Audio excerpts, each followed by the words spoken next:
there, and welcome back into the Integrative Health Simplified podcast. I'm your host, Carrie, and we are continuing with season 1. We are in episode 5, and I'm doing a little series called Simple Swaps for Your Regular Routine. And we've already discovered 4 simple swaps that you could make. And now we're going to talk about the 5th, which is making sure that you get enough protein at breakfast, because it's a game changer for energy and focus specifically. And I included in the title Nourished Before 9. So maybe that might stick in your head as like, okay, I definitely need to get nourished. I need to nourish my body before 9 o'clock, depending on what time you wake up. But let's talk about why this is a simple swap that makes a big difference as you go throughout your day. Now, in episode 2, I talked about what happens when we wake up and our body's looking for energy and we don't give it food, and the whole process that happens behind that. I discussed that in episode 2. So you might want to go back and listen to that if you haven't, just to get more information on that. But in a nutshell, our body has to make its own energy if we don't necessarily give it the fuel that it needs, which is food, quick enough after we wake up, which is typically within 20 to 30 minutes of waking. Sometimes you can go more like an hour after you wake up and be okay, but many times you're going to feel the effects of these stress hormones that are secreted in our body to make our own energy from our body without our preferred fuel source, which is food. And so that whole process happens if we don't eat within a certain time frame. But why is protein a really big deal with this? Because whenever our body is producing these stress hormones, and I mentioned in episode 2 that it's normal for us to have higher cortisol in the morning because we're getting out of bed, we're getting going, it just helps us to get going and start our day. However, we should be giving our body the fuel that it needs with food, but if we don't, it has to even produce more of those stress hormones. So why protein is so important in this whole scenario is because protein helps our body to better deal with this excess cortisol, which is the stress hormone that our body produces, because it almost blunts the effect of that cortisol. Cortisol has a really, really big effect on our blood sugar. And so whenever we don't have that protein to kind of counteract the effects that cortisol has on our blood sugar can get out of control crazy. That is how we experience. That's one of the ways and reasons why we experience brain fog. So that's why protein helps with focus, because it does steady our blood sugar. Of course, energy just kind of makes sense, right? If our body is constantly going up and down with these stress hormones and our blood sugar is kind of following along with that, it would make sense why our energy would not be stable throughout the day. And I have found time and time again when clients that I work with and when I personally have prioritized protein at breakfast, making sure I get enough throughout the day, I have more energy, I have more focus, I have less cravings, I'm just more stable throughout the day. And this can also affect our mood 100%, because what often comes with our body craving more nutrient dense food is we can get hangry, right? Our blood sugar is affected by this, of course. If we have peaks and dips, a lot of times our mood can be affected as well. And I don't know about you, but I definitely need help in having enough energy and clarity and mental capacity whenever my kids come home in the afternoon after school, right? And I've worked all day, and it just makes a huge difference whenever we prioritize protein for breakfast. It actually sets the tone for our day. And so that's reason why we need to be nourished in the morning, especially, like I said, if you do have these dips and peaks in your energy, in your focus, in your mood, if you have cravings. I cannot tell you how important this is to prioritize protein for breakfast, because I've just noticed that I don't crave as many sweets and as many snacks and things if I have protein for breakfast. And really, this goes throughout the day as far as prioritizing protein whenever you eat. However, I've just seen it make a huge difference whenever we prioritize it in the morning specifically. So what does it look like to prioritize protein at breakfast?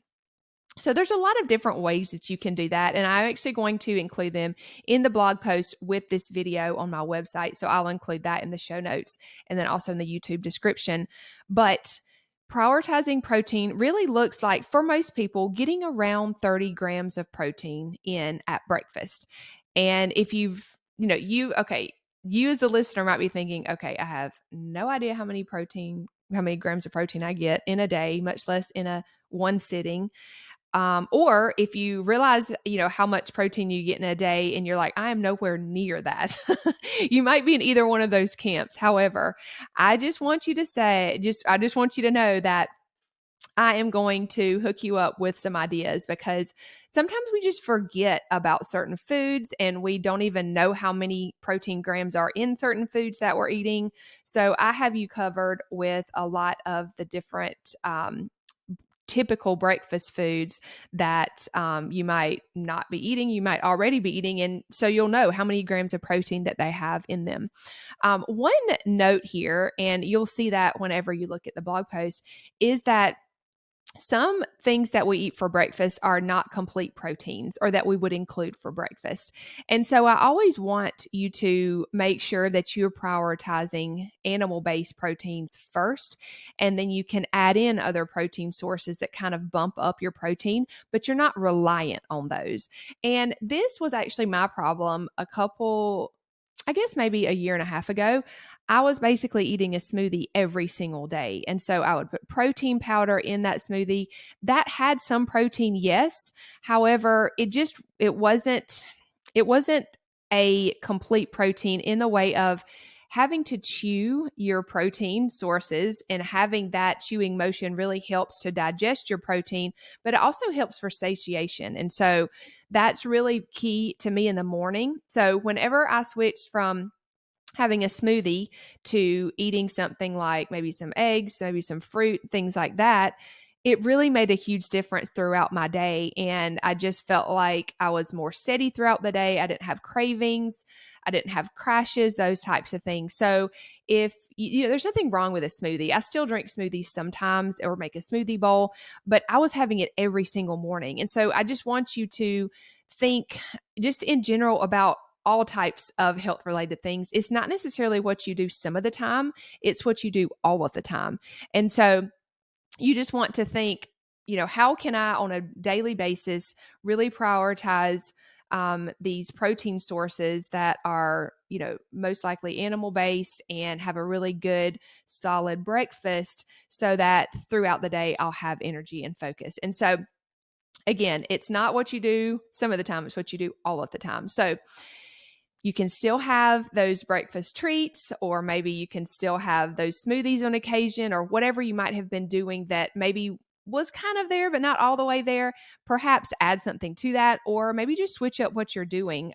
We really should be switching up our foods anyway, just for variation. And that really helps our digestion and just overall health anyway. So these are just some ideas, some things for you to think about.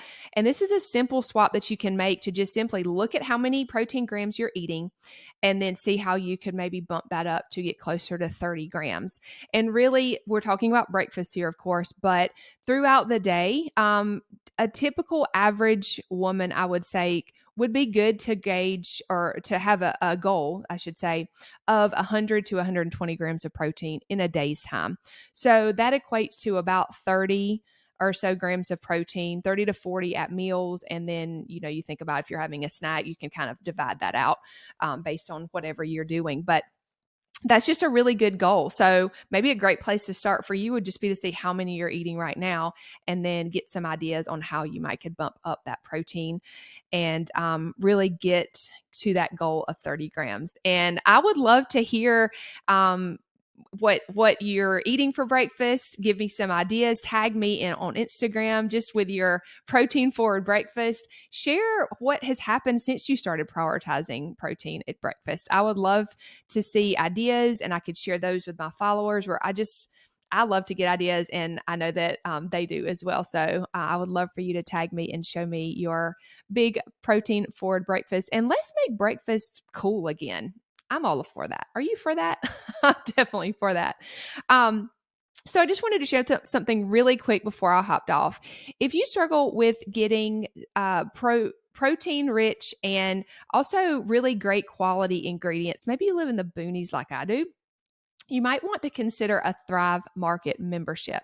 This has been my go-to for a lot of my pantry staples from breakfast and beyond, not just breakfast for sure, for snacks, for meals, for just really pantry staples that I love to keep, but I can't really get locally, or maybe you can get them locally, but they're kind of pricey. So Thrive Market is a way that you can get really great ingredients to keep on hand and keep your pantry stocked delivered right to your door. And I love that they have free shipping on orders of $50 or more. That just really helps me to be able to place smaller orders and keep things on hand because, again, I live in the boonies and don't have access to a lot of these things. So if that sounds like you and you could benefit from that, I'm going to include a link so that you can get 40% off your first box. And you can also get a little prize they put in there if you bump your order up to $60 or more, which I typically do because who doesn't like things for free? So I'm going to include that in there. And if you use that link, you can get 40% off your first box. So